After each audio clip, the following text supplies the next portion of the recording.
Hi everyone, it's Liam here from Rating the Races. So we've got some great racing tomorrow at Ayr. We've also got some good racing at Newbury. Obviously at Ayr we've got the Scottish Champion Hurdle and the Scottish Grand National. So we will go through some of the races and I will highlight who I like for these. There's a few that I'm quite interested in, to be honest. And if you follow my videos, you'll know who my nap will be.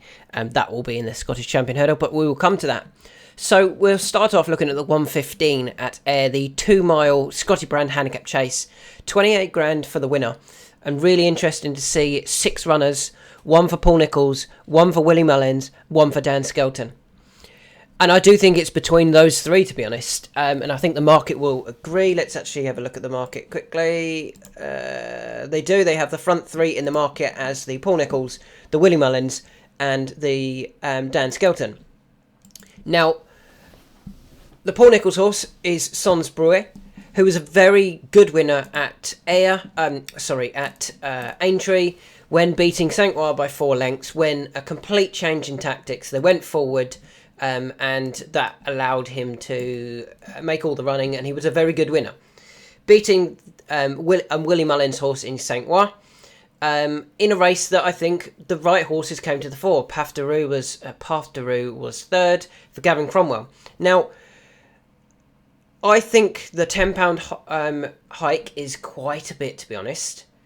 And I also think that Willie Mullins will know, he'll have a good line with Saint Ouen and Uncle Phil as to who's your best 2 mile handicapped horse. Now, he sends Uncle Phil here to run against St. Brewer, and I think he thinks, well, we can beat that one with Uncle Phil.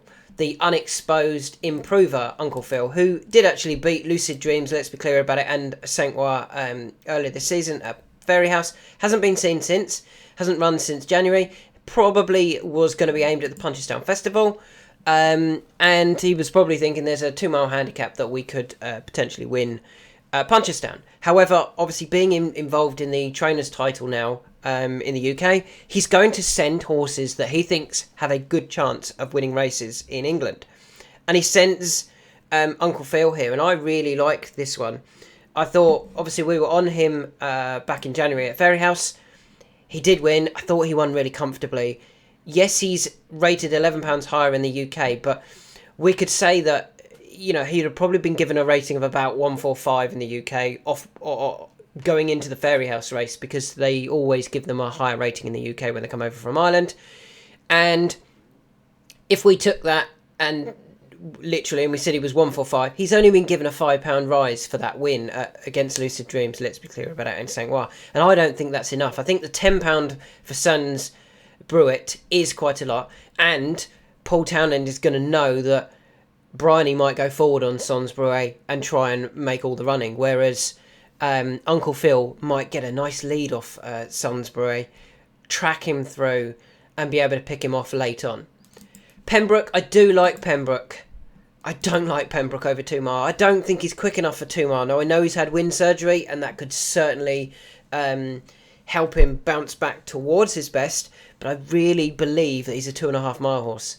Dan Skelton's clearly adamant he's a 2 miler, but I think he wants 2.5 mile, and I don't quite think Dan Skelton's got the right idea here with Pembroke. So I'm going to take on the favourite, the Sonsbury, with Uncle Phil, who's available at 4 to 1. Moving on to the 150, the Novice Champion Handicap Chase. Now, I'm going to stick with Willie Mullins here, and I'm going to take the 11-year-old Sharjah.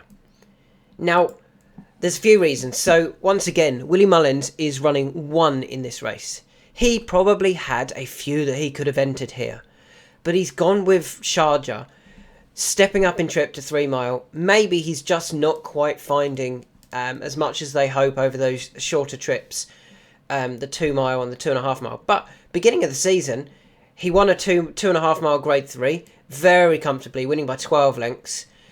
He then actually dropped back in trip in December to 2 mile for a grade 1.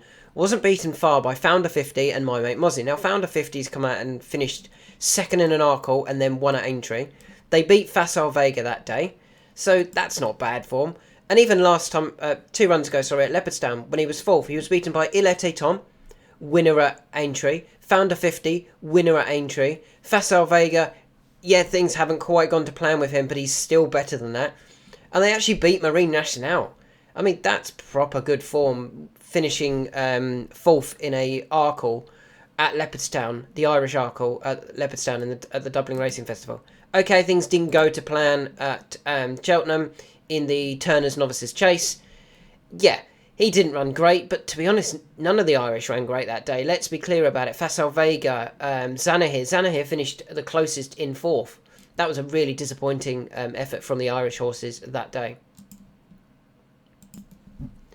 And I'm hoping the Irish horses, or the Irish horse, runs a much better race here. There's no graded horses in this race. There's no, nothing of the level of Il Était Tom. There's nothing of the level of the likes of Ginny's Destiny and Grey Dawning, etc. in this race. It looks a significant drop in class for Sharjah for me. And as long as he gets the trip, which, he's getting older now, he is 11, he should get the trip. I think if is it Patrick riding? Or is it Paul riding? It's Paul Townend riding. I mean, yeah, I think he's going to go really close here. And Willie could have sent any number over for this race to try and win the 25 grand. He doesn't. He just sends Sharjah. And you can currently get Sharjah at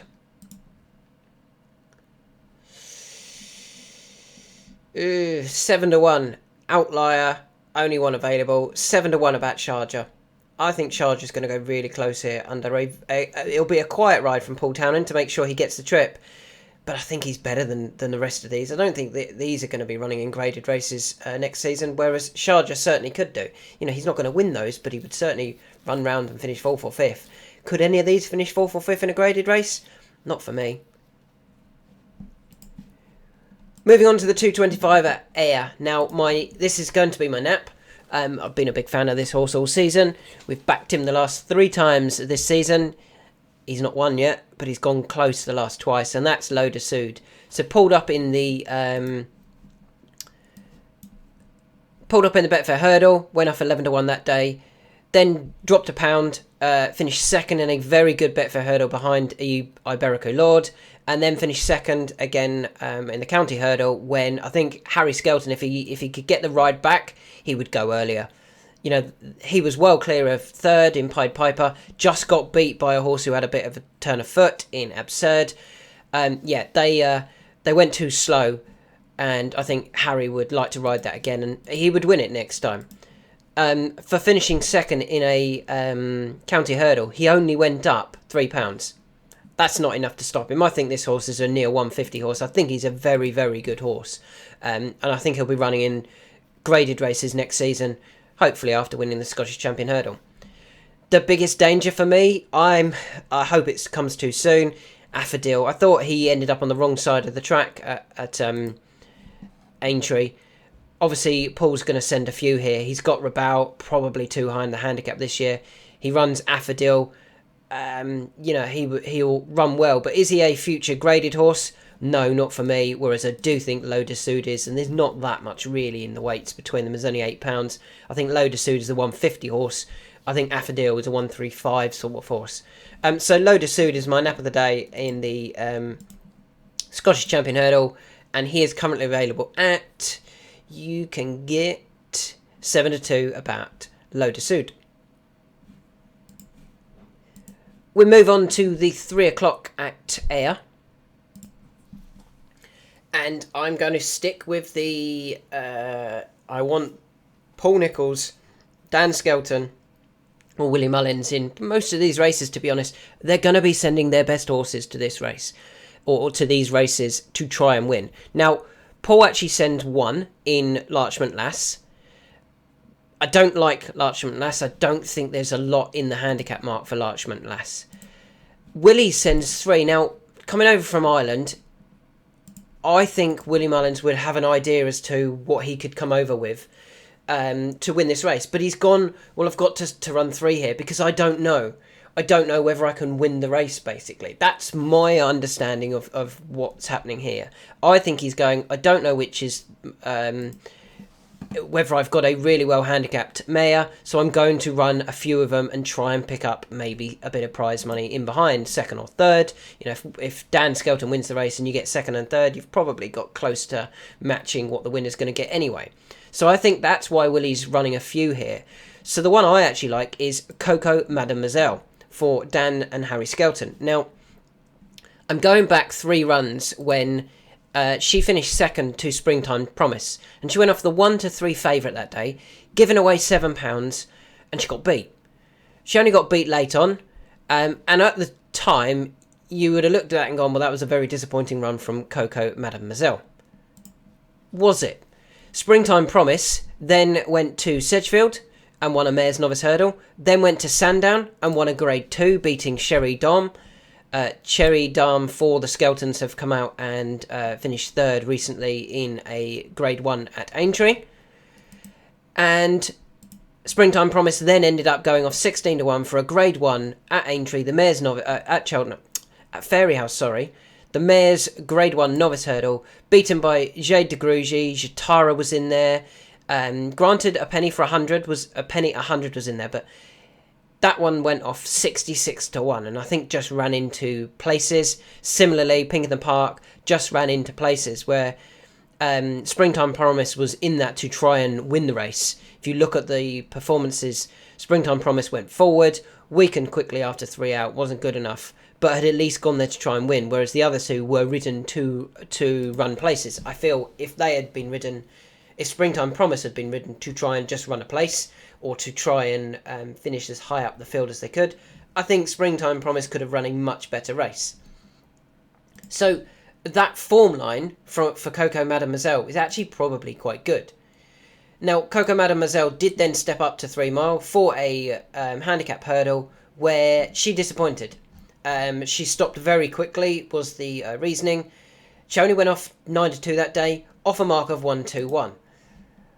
She sticks off 1-2-1. They got her a bit of experience. They got a bit of confidence back last time out, winning a Mare's Novice Hurdle. She won it very comfortably. She won it okay, we've got her back. We don't know what went wrong in February. We've got her back. We can go and win a race with her.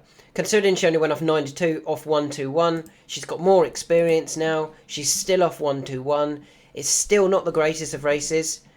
And you can get similar price again, about 5-1. If you like to that time when I think she had she just stopped quickly and there was clearly something amiss, I think she's going to go really close again, or she's going to bounce back this time and run a big race. You don't finish first second, behind good horses, behind the likes of Springtime Promise, and then find that you're just stopping so quickly at Ascot. Clearly something was wrong.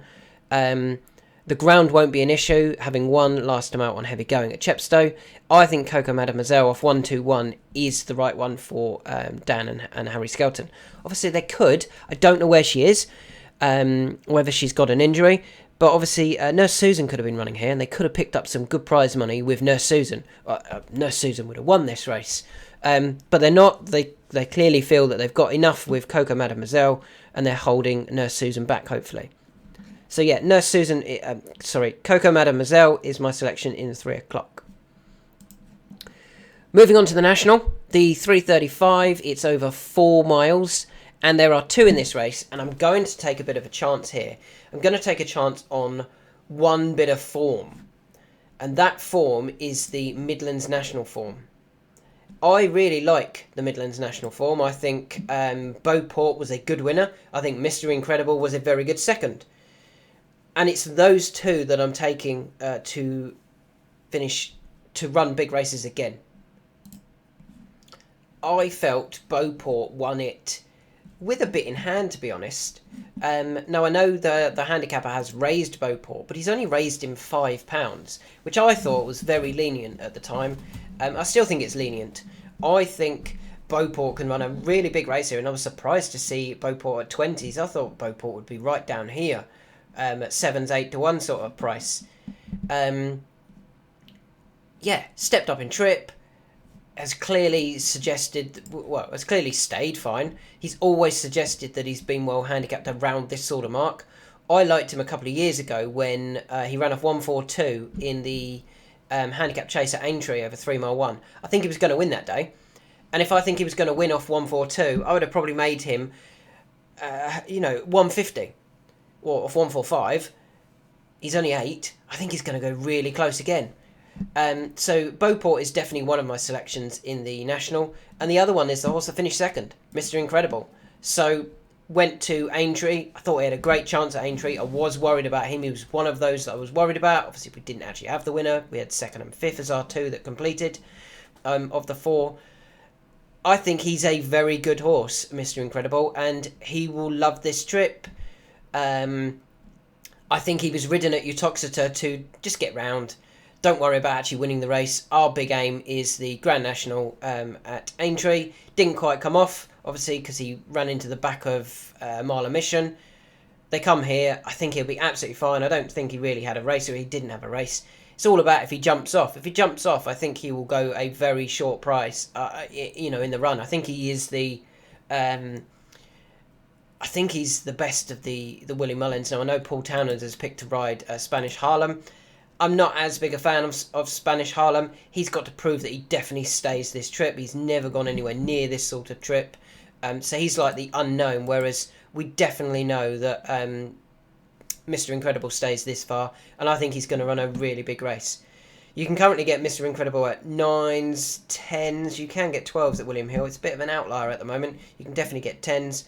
And I think that form line will work out really well. Beauport, Mr. Incredible. Therefore, I am also going to be worried about Autonomous Cloud and My Silver Lining. My Silver Lining kind of sets the standard for these long distance races, having finished second to Yeah Man at Haydock over 3 mile 4. Beat Gallier de la Toe at Warwick in the Classic Chase, and then obviously finished third behind Beauport and Mr. Incredible in the Midlands. For me, that's the form line and the strong long distance handicap chase form line this season, and the fact that they both beat him,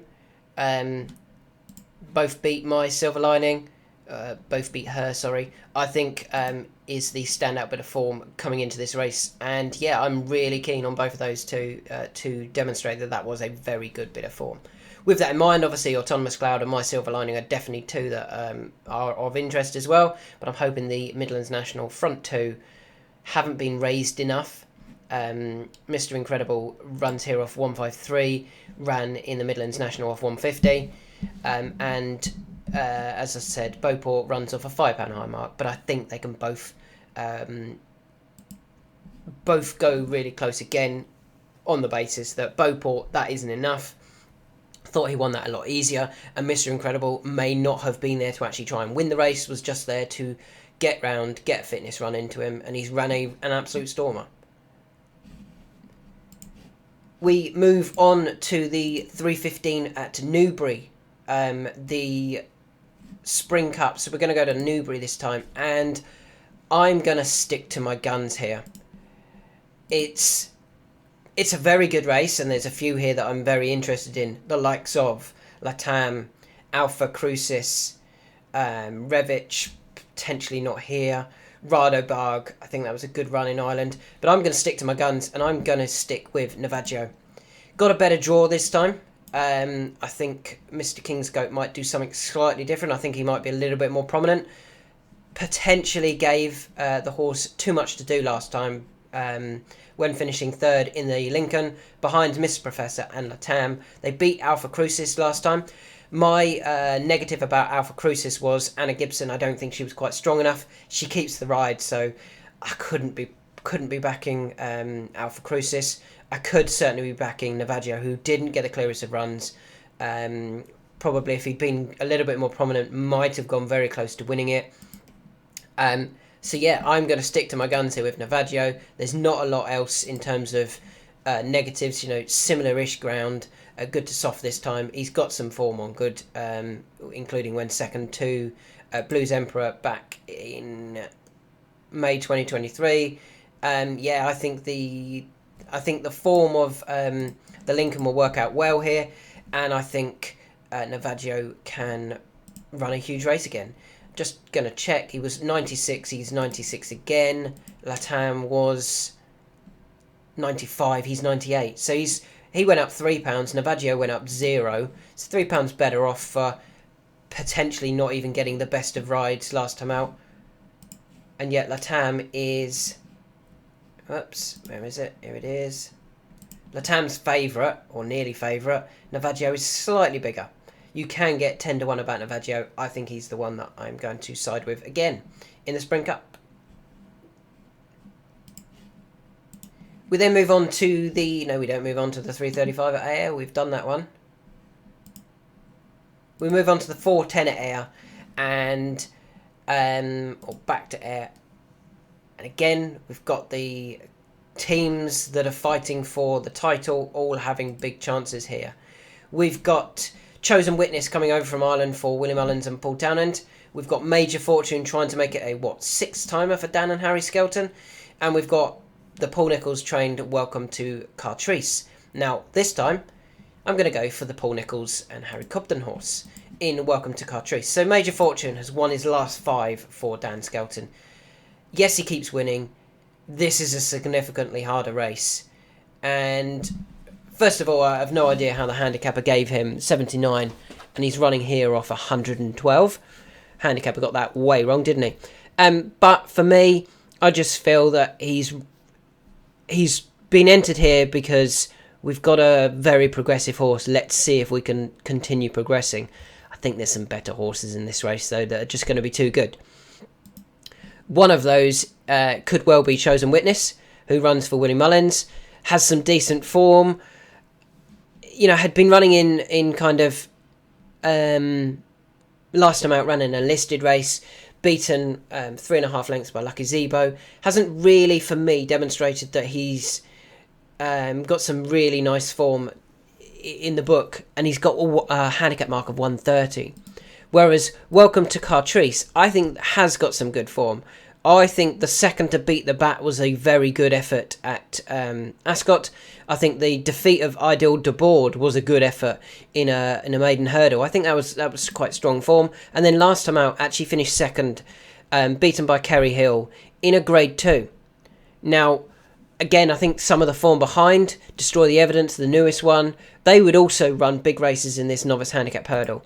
Whereas I feel that the form of Welcome to Cartrice, second behind Kerry Hill... Sorry, I've just said that. I think that form was good. Kerry Hill had previously finished 4th to Shannog Bob in a Grade 2. So it was proper graded form that was coming into that race. I think this is an easier race for Welcome to Cartrice than that Grade 2. Interesting to see that the horse hadn't run since January. They might have been looking at something later on in the season, and they've gone, well, we might as well try and win this for a bit of prize money. It's only 10 grand, so I don't think they'll be sending their best horses here. But I do think Welcome to Cartrice is well handicapped and is better than a handicapper. I think that's the key here. I think he's better than a handicapper, whereas some of the others are probably just good handicappers. And in a handicap, I think Welcome to Cartrice can win this before probably going chasing next season.